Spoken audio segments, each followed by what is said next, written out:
Welcome to the Last Ditch Effort podcast with Maurice and Patrick, your favorite European stop for all things about the TCG Flesh and Blood, its community, and the meta game. Each week we focus on a specific element of the game, and this week we got something very special for you. We have an interview with Ralf Schlaury, the current Swiss national champion, to talk about the Heavy Hitters limited format. Learn everything you need to know for your pre-release from Ralf, who played a lot of Heavy Hitters Limited already at the world premiere and the calling in Queenstown last weekend. Ralf is not only a friend, but also a fierce competitor on all event tiers from local armory to the PT. Not only is he a local armory legend, but he's also the lifetime XP leader in Switzerland and top 3 in limited ELO and top 5 constructed ELO in Switzerland. Amongst his accolades, he has calling top 8s and a national championship, and he's just an amazing person to hang out with. So without further ado, let's just dive right into the Heavy Hitters pre-release first impressions interview and level up our game.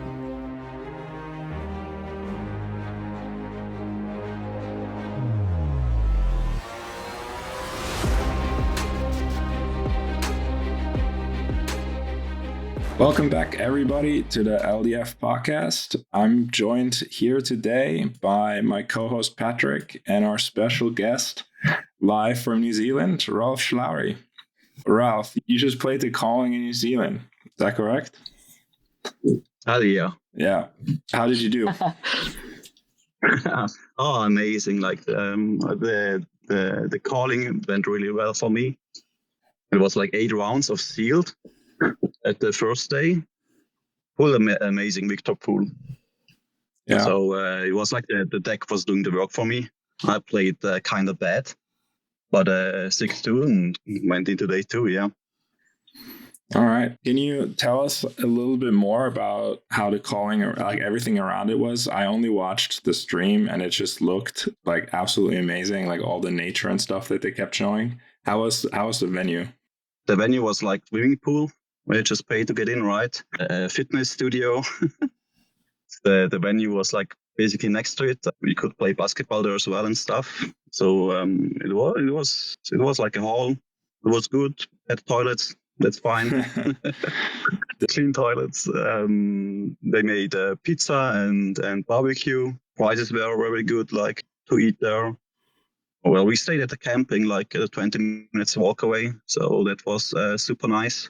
The weather wasn't good, so we were like super happy that we were playing cards and not just enjoying the nature and the lakes and everything. We arrived like in New Zealand that first day. We drove to Frankton. It's just like next to Queenstown.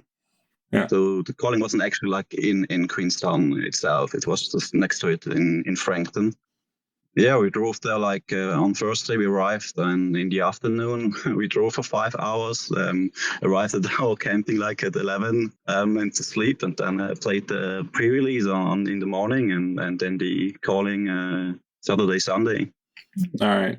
So going into this world premiere pre-release, did you have a look at all the spoilers before you played, or you just went in completely blind? Yeah, I went in kind of blind. Like in all the WhatsApp groups, like cards get posted, whatever. Maybe I looked at some cards, right? But I really can't remember like cards if I don't have it in front of me and if I haven't played them yet and stuff like that. So the first seal was like, okay, I knew there were like 6 heroes and what the heroes do, but I had to read them again, right? So it was kind of blind. Yeah. I know that's what Maurice usually does, right? When you go to a pre-release, Maurice, you try to prevent any spoilers before and get surprised and just play what feels right. At least I think you've done this in the past. So it was a little bit similar, like you were exposed to some cards, but you didn't look like at card lists before and theory craft all the decks already, and then try to optimize your pool down to, I don't know, some metrics you developed before. It's just like, yeah, we arrived, we went there, we opened packs, and then day 2'd. Like, easy. Yeah. I hoped you to do more theory crafting for me. Like I wrote you guys, like, I go play in the day. You do the theory crafting in a day in Switzerland, and then we have like 12 hours difference. It's like perfect. You can do all the theory crafting. I can do the playing. Yeah, I would have loved to do that, but I was like up in the mountains measuring snow depth profiles the entire day. So I didn't have internet. I was just like there working, and I was always thinking like, oh shit, man, we could break Victor right now, but yeah, it turns out you didn't need sounds any like support. You broke Victor all by yourself. Yes. I channeled my inner Patrick and went Victor. Yeah, that's great. So looking at your pool, what made you decide to go Victor? Was there like specific cards that you had that you were like, oh, this will work great? Yeah, the Golden Sun. It's the Victor Majestic specialization, and that card just like carried me through all the games. My plan was just like, play a normal game, hide the card. I even had like games where like turn 1 or turn 2, I put the Golden Sun in Arsenal. So I played the whole game without Arsenal. I don't care. It's like, I just won't have any moment where I have to block with it or whatever. Or like, I don't know, got some random stuff doing and just kept in Arsenal, wiggle the game down, like get the opponent to like 5 or 4, maybe do a buff on it, and then like boom, 13 overpower, win the game, right? Easy as that. You opened one card and then basically you knew. But would you still have played Victor with the same pool without the Golden Sun? Like, or is it really, are single cards that powerful in this format? They are, yeah, definitely. Like if you think back to Monarch, I think that was like the set where you have like the specialization card for chain, right? It's on that power level, but they're majestic. The difference is like the equipment, which maybe would be like a majestic slot, is a rare slot for that. Then like the equipment is really good, like the specialization equipment as well. But then the playable cards in the majestic slots are crazy. Then is it right if I assume the 2 games you lost to a bonkers majestic? Yeah, I blocked, like in one game I had to block with the Golden Sun, so that didn't work out. And in the other game I played it early game, like when we were like both at 15 life, and I thought like, I have like a vigor token, so like I only have to pitch a blue to play it, and the gold is already there. And I thought like, this is great value. But it's a way better value if you just finish the game early and don't have to play the end game, basically. So it was just the most efficient game at the time, but like in the long game, it might have not been the right decision. But did all your games feel like that? Like that it boils down to powerful cards, or is it very like, what's your first impression of like, let's stick with sealed for now? Like, like, is it very attrition based, similar to, let's say, Bright Lights, where you just jam 40 cards and block, and then you might have some nice overpower cards to finish the game, or you don't, and then you get fatigued? It's a mix, I'd say. The set has a lot of 2 blocks, so it's really hard to just block out. When you're playing, you have to do some decisions where you think like, damn it, I have to like keep this card, and maybe even have to like pitch a red and the yellow to play a free cost, just so you get the value out of the card. You don't get fatigued, right? If you have like an attack which comes in for 7 but only blocks for 2, you want to play that attack, right? So you have to pitch that to have strong end game and get the value of the card, and you can't just block with it. Like, you don't want to do that. I had like in my Victor pool, I played, I think it was 36 cards. I could have played like 39, but I think it's like you want to go to 35 plus to be a bit more safe and to give you more room about the decisions, like that you can use a card to block and stuff. But else it's like, value plays, but then also like get value out of the tokens. It's very interesting. So from the little gameplay that I saw from the stream, it always seemed like the agility tokens were super, super impactful. Like, I know Guardian doesn't really have them, they only get them from if one of the other classes messes up a wager.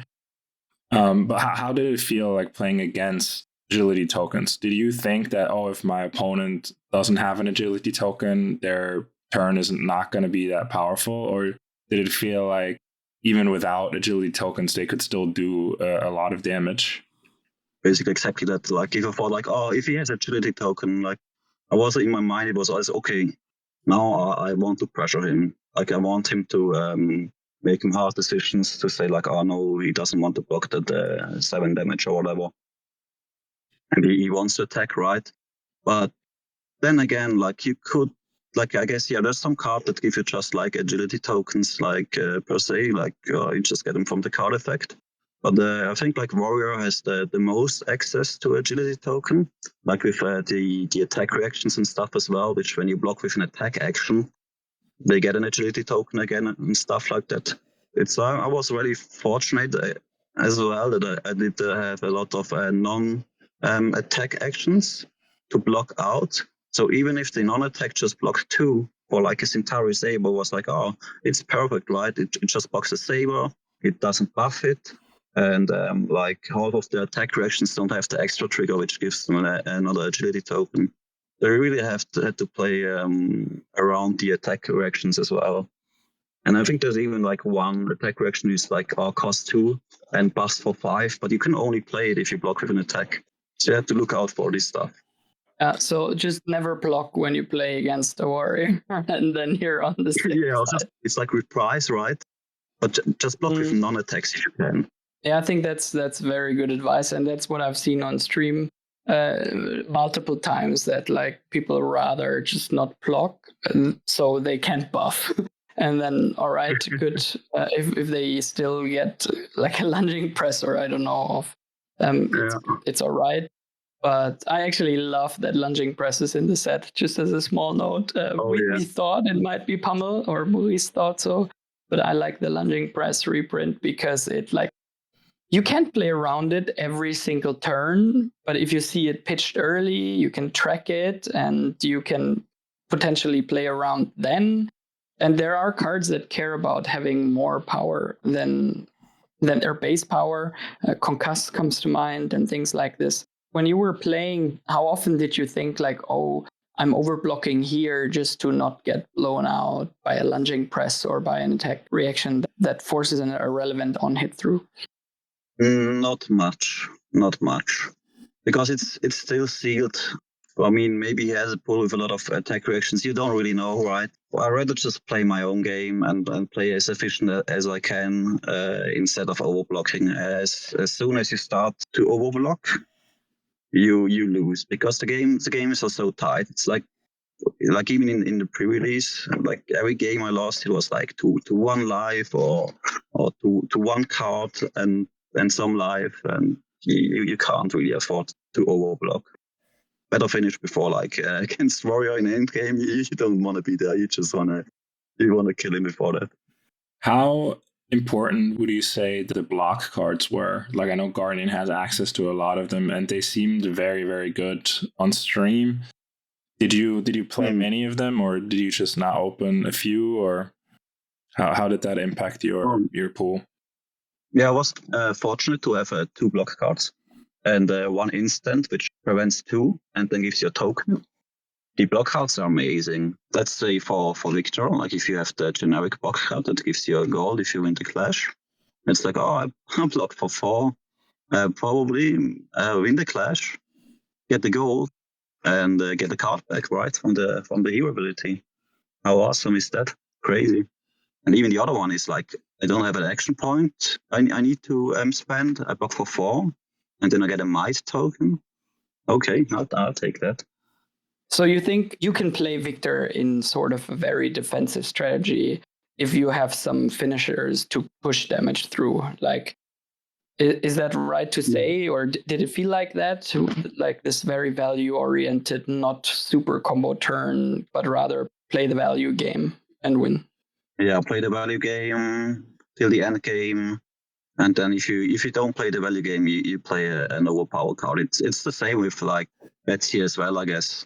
Like as soon as you don't play the value game right, it's gonna be like an overpower attack, which gives you value back because the opponent has to make these decisions which maybe aren't the best value for them again, because he can only block with like one action card or like to finish the game, of course. But everything else is like not great.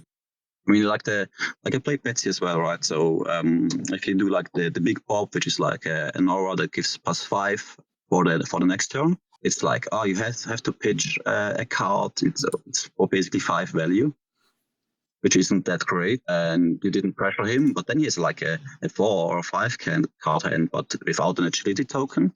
Can you really make use of it? Probably not, right? You it's like Guardian. You make like the game bad for you and your opponent. Just like not attacking. To me, this sounds very like a very skill testing sealed format in a way, because you can't just throw 6 at them, they throw 6 back, you throw 6 at them, you throw 6 back, and then the game ends and you run out of cards or something.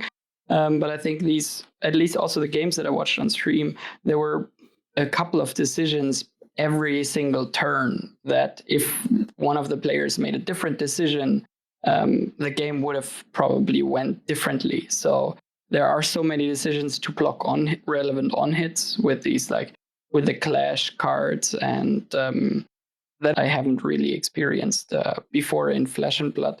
That really you have to watch out for the on hits on the defense. You have to be aware what could be on top of your deck. So you need to really know what is still left in your deck, what you've played, if your second cycle, where you are. It's like there are so many things to keep eyes on. You have to look at the tokens. They trigger at the beginning of your turn. I really feel like there's so much going on, and the better you just play pure value game plans in most of the games, the better the outcome is. That's at least the feeling that I got from what I've seen. So did you ever even get to second cycle, or did you always finish the game like first cycle with Golden Sun? Most of the games are like a second cycle with a pitched Golden Sun, and then get to that. Yeah.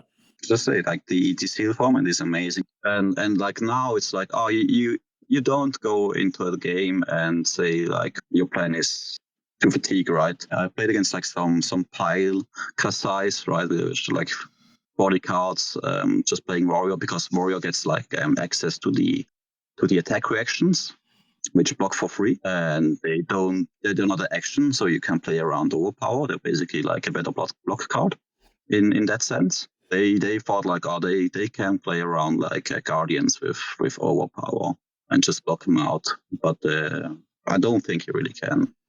Like you get a victory with a Golden Sun, or you get a Betsy with access to 16 overpower turns like twice in a game or whatever, and then what do you do with a fatigue strat, right? Nothing. So the brutes, I think the brutes are also there to sort of prevent this fatigue to be very viable, because we haven't seen Reinar on stream at all, I think. But I think Reinar is also in this limited format to say, okay, you try to fatigue, I play Reinar, and I intimidate half your hand. You're forced to do awkward blocks, and I still push through damage. And I think that's a conscious decision by LSS, I would assume, to do that. Also, it fits flavor-wise into this deathmatch arena. But you haven't played against any Reinars, did you? Or I did one, yeah. He had a really good one deck, but I don't see like Reinar in sealed, at least. I don't see him, because like every yellow 5 you get with Kaio, and then the Kaio effect, like you get a might, I don't see how you can, like with the pool of cards you have, like, oh, you can maybe intimidate once, maybe twice. I don't see like where you can stack up like, oh, I intimidate you 3 times, right, and finish you up. I don't think that's like something that can really happen very often with Rhino. Were there any cards other than the Majestics or other than the specializations that really stuck out to you? Like any commons or rares that you were maybe surprised by, or that you were just found to be really powerful? Yeah, there's some like funny tricks. Like let's say you play Kaio, right? And you go second, then your opponent just makes like a weak attack or like no, doesn't attack you at all or whatever. There's like cards which says like, oh, you can discard this as an instant. So it's like, oh, first turn, I don't really have a big attack, and the guy is like, oh yeah, I'll discard this. It has like 5 or 6 attack or 7. I'll get an agility token, and I'll get a might as well, from his hero ability.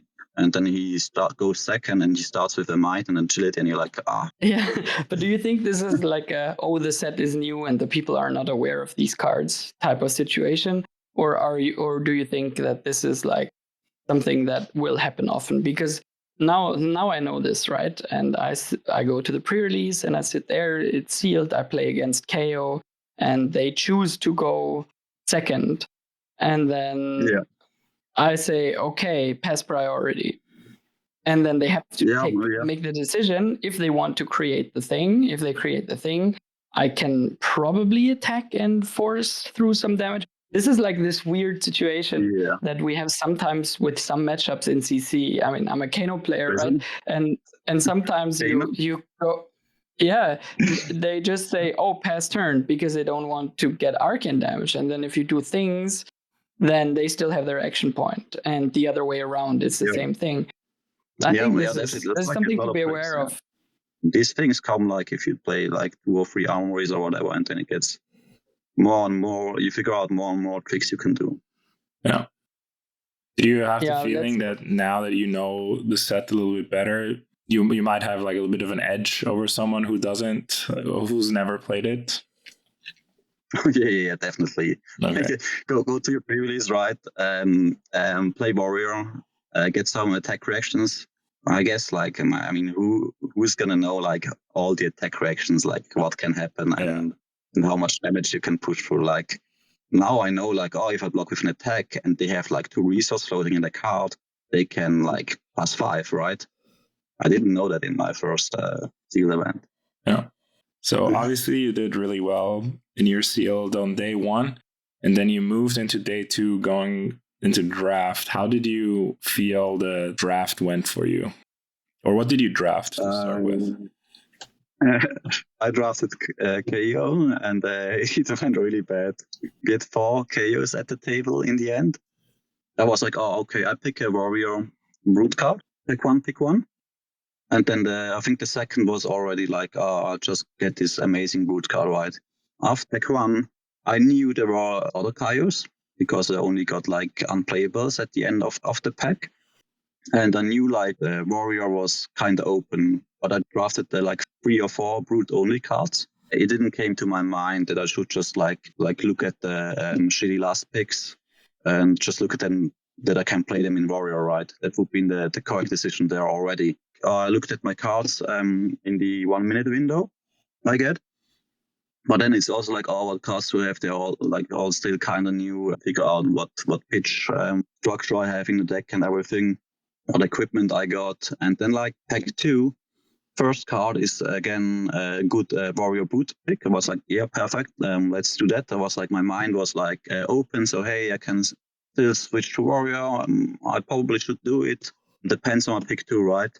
So pick 2, I get pack handled with red bear fangs, and I took the red bear fangs and stayed on brute, and I got a 30 card Kaio deck in a 4 Kaio pool, and I should have just like swapped like to warrior. Yeah. But like that speaks really well for the set, right?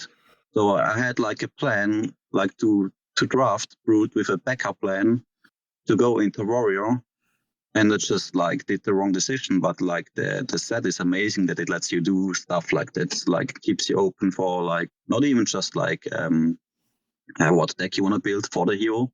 You can stay open between two classes over the first pack, and then like decide on your second one.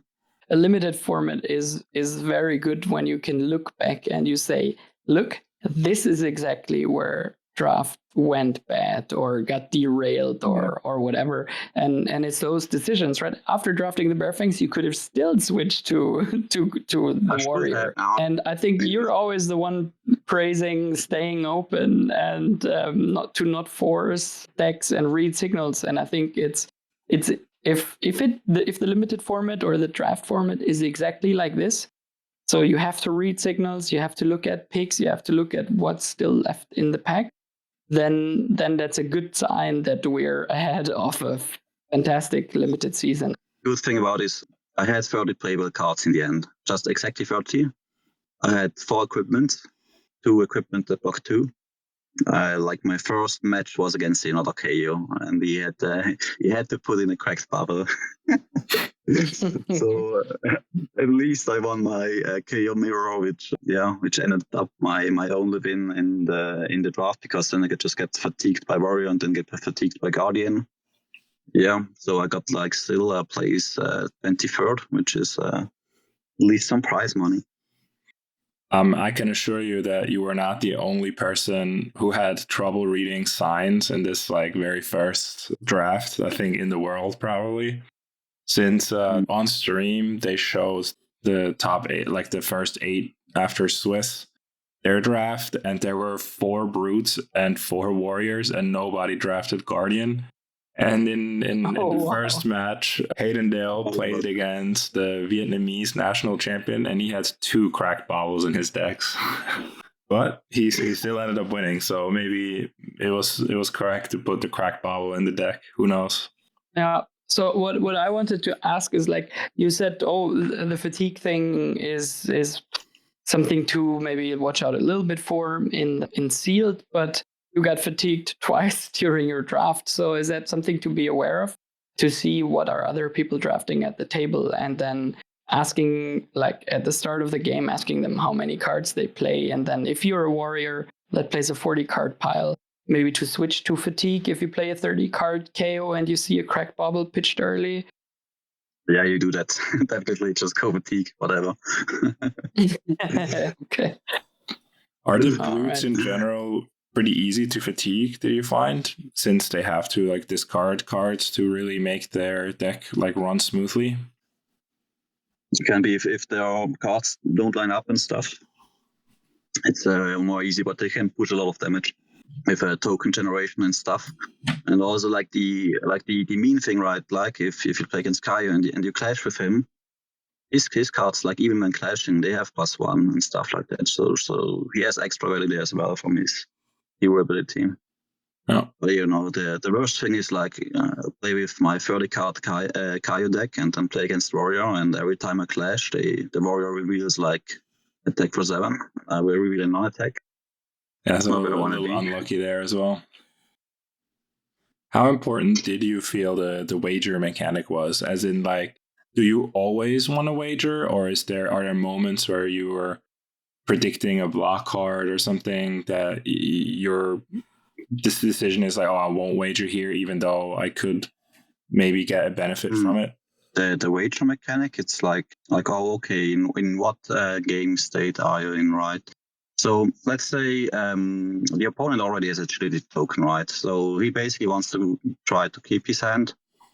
Right, you're probably gonna wager, but then you look at his equipment. So okay, do you really want to wager a Vigor when he still has like the equipment which says like, oh, you can, like your equipment blocks for 2, but you can only block with it if the opponent had a Vigor token activated his turn.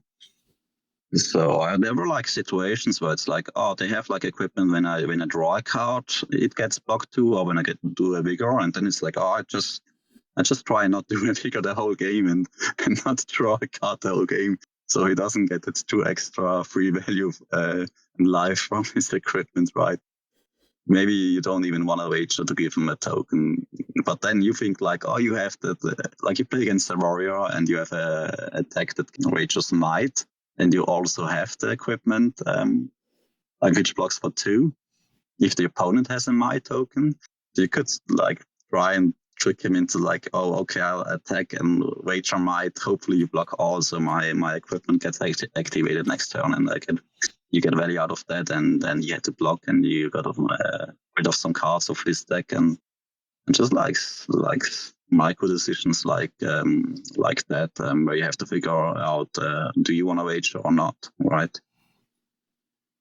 The agility scenario that you brought up is, I think that's very interesting, because if they have an agility, right, and you wager an agility, it will hit. So you, or most likely because they want to go wide, so you will get an agility. But now it's the exact same situation. They have an agility, they go wide. Do you block? If you then block, then your agility might be useless, except if you just do like saber. So it's this back and forth of whoever thinks like, is a rock paper scissors, right? If you think 2 steps ahead, it's like thinking 1 step back, and you lose in the trade of values. And I think that's very interesting to me in this format, to exactly see that, and then read how the other players block very early, and then maybe try to take advantage of that in the late game or throughout the entire game. Yeah, I think that's super cool. A super cool card design.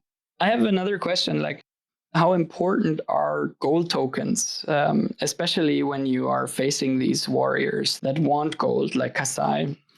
Because when I looked at the cards, I was like, okay, whenever a warrior threatens to make a gold, I'll just throw my entire hand in front of their attack, because I'm too scared of them getting gold. I don't know if this will be the right decision. We'll see that when the pre-release comes around. How important are those gold tokens for all the classes? I'd say like, okay, like if it doesn't, like let's say warrior, like say Kasai, right? Because she gets like, if she draws a card, like her Centauri Saber, she can attack for free with her weapons. Yeah, I mean, I try to block out if they go for the gold tokens, but I don't want to overblock for that. I just go like, okay, play blocks. I don't want to lose a golden sun like doing that, blocking for the gold token. You know, like it's always like it matters what do you have in hand. Like, can you come back really really hard? Does it really matter for you if you don't like use this card on the offense? Then yeah, you just might block, but yeah, not to the point like where you want to just like overblock a lot. Yeah, speaking of these weapon attacks, how did the weapons feel? I saw there were quite a lot of rare weapons in the set as well, apart from the token weapons. Did you see a lot of people play these rare weapons, or did they feel especially impactful, or were they just kind of like a gimmick, or only in certain matchups would you ever play them?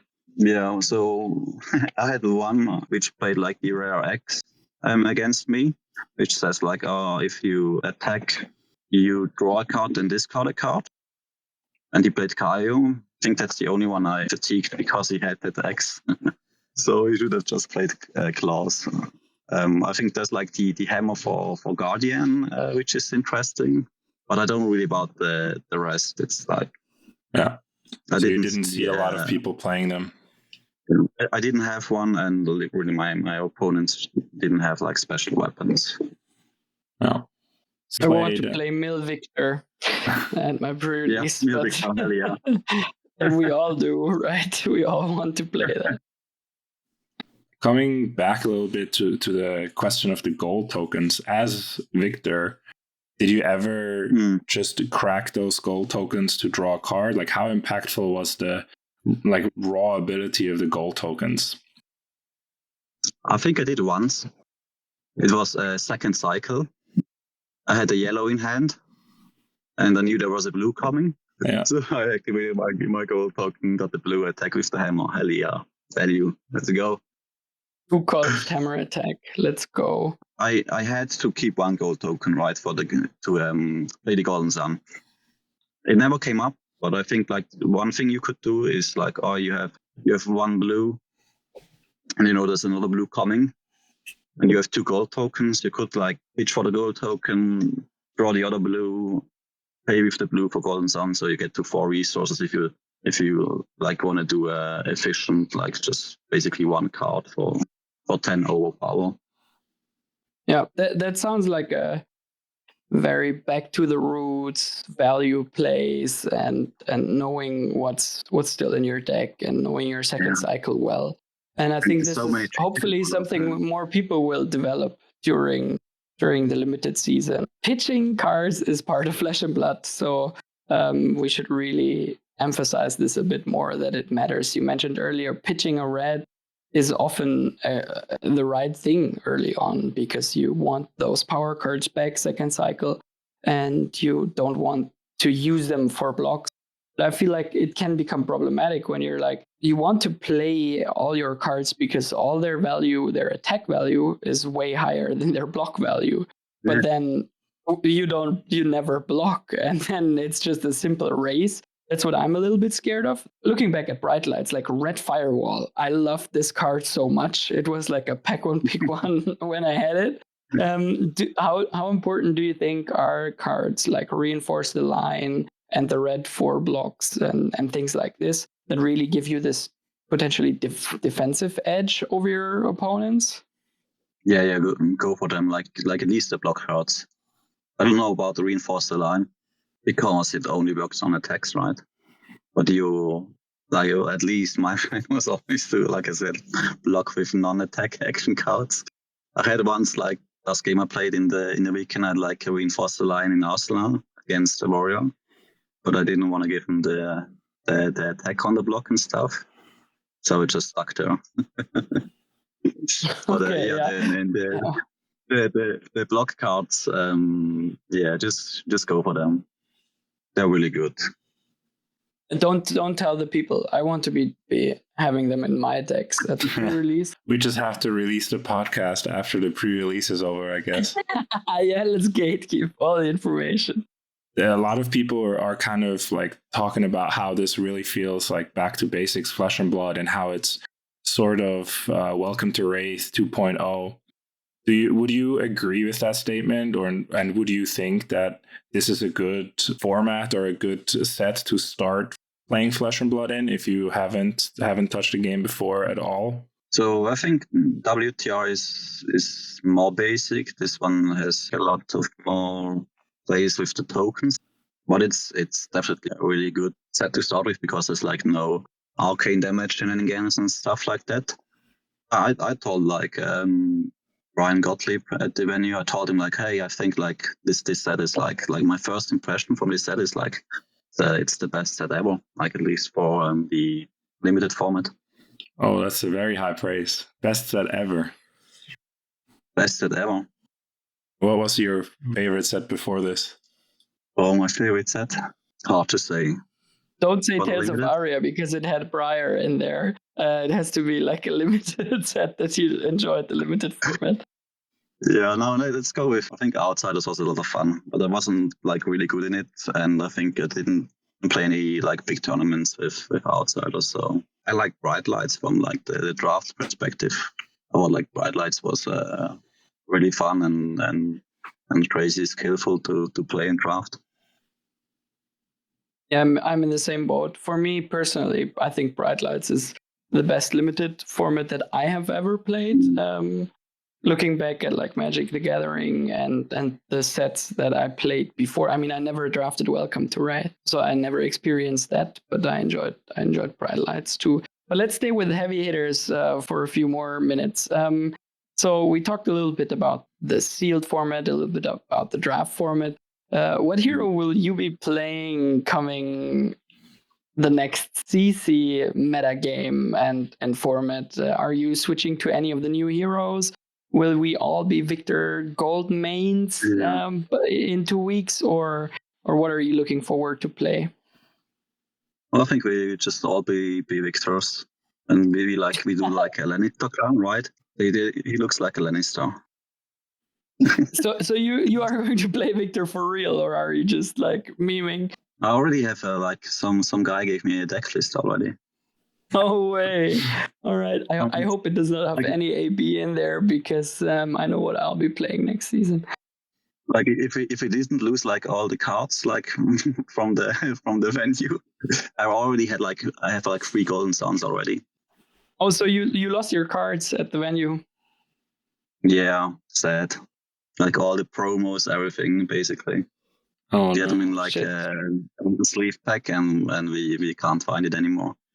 So if anyone So hears this and found a sleeve pack with like 3 Victor Gold mains and a bunch of promos, please reach out to us. Maybe the podcast has the reach to get all the way back to New Zealand. We'll see. We'll see. Maybe that's like a good way to find out. I'm just gonna promote like the podcast to everybody now in New Zealand, right? Yeah. So everybody listens to it. Like especially this episode. I don't care about the rest, right? Just this episode. Give my cards back. Yeah. Instead of you asking them if they found your cards, you promote the podcast, so they have to listen to the podcast, and then they will figure out that you lost your cards, and then they'll reach out to you. That's very selfless of you. We really appreciate that. But on a scale from 1 to 10, heavy hitters, sealed? 10 out of 10. Let's go. And draft? 10 out of 10. Best set ever. There you go. Okay. The perfect 20. Let's go. Favorite artwork from the set so far? Too hard to tell yet. The Golden Sun. I was like focused on playing Golden Sun. Oh, he's smirk on the top. Yeah, it's true. Yeah. So can we say it's your favorite card of the set? Yeah, it was like it's like the card that made like the weekend for me. I almost made it for Koi as well, but I didn't quite get there like in the finals. Almost. Yeah. Very nice. Very nice. So thank you very much, Ralph, for joining us and for giving us your impression of Heavy Hitters Limited and your weekend in Queenstown. We really appreciate this because I mean we all value your opinions in Fab, even though we not always agree. But I think here we agree on most of the points you raised, and I'm really looking forward to be playing this limited format against you and with you in team seals and things like this. So thank you very, very much for giving us your time and discuss this. Anything you want to add to the podcast, Ralph? Any words for our listeners?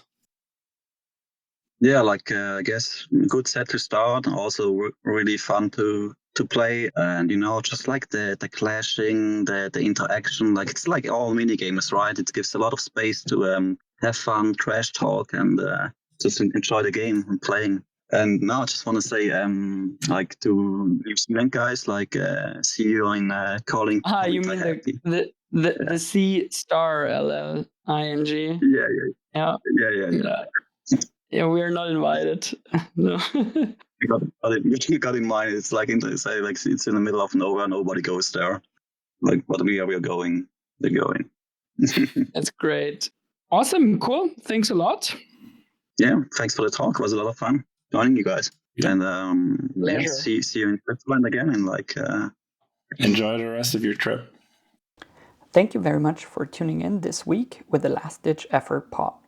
As always, for feedback and questions, you can find us on former Twitter, now X, under the handle @LDFpod, that's LDFPOD, or you can send us an email under questions@ldfpod.com, that's questions@ldfpod.com.